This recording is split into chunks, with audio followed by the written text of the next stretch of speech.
Hi everyone, welcome back to the channel. In this video, I'll be doing a competency-based MCQ for 1 mark.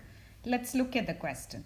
A container with a gray hemispherical lid has radius r centimeters. In figure 1, it contains water up to a height of r centimeters.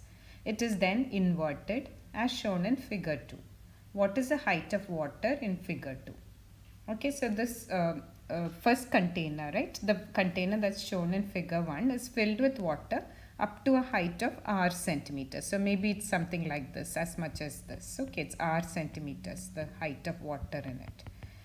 Okay, now when it gets inverted, what happens is the water level will be somewhere here because the place where the lid is cannot be filled with water, right? So this would be the height of water, and we are expected to find out what that height will be. Okay, so let's find out. Now we know that from the first figure, we know that the volume of water will be equal to pi r squared into h, where h is given as r centimeters here. Okay, so that will be pi r squared into r, so that will be pi r cubed.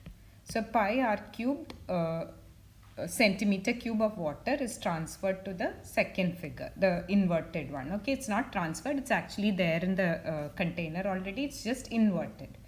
Now when you look at the volume of that container, right, volume of water in it, that will be equal to pi r squared into h, which we are trying to find out, minus the volume of the hemispherical region, because we don't know, water cannot be occupied by that hemispherical region because the lid is covering up that space. Okay, so that is 2 by 3 pi r cubed has to be subtracted from this. Okay, but the volume of water in both the containers is the same, right? So that means pi r cubed is equal to pi r squared h minus 2 by 3 pi r cubed. Okay, so let me take this term to the other side. So I would have pi r cubed plus 2 by 3 pi r cubed is equal to pi r squared h.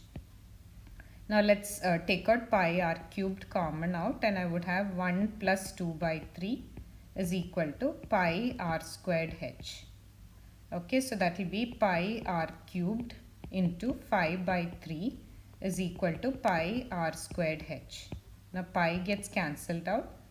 This will be r. So we'll get the value of h as 5 by 3 r centimeters. And the correct option here will... If you have a math question that you'd like me to cover, drop it in the comments and I'll be happy to do a video just for you. Also, if you like my video, please don't forget to like, share and subscribe. Thank you.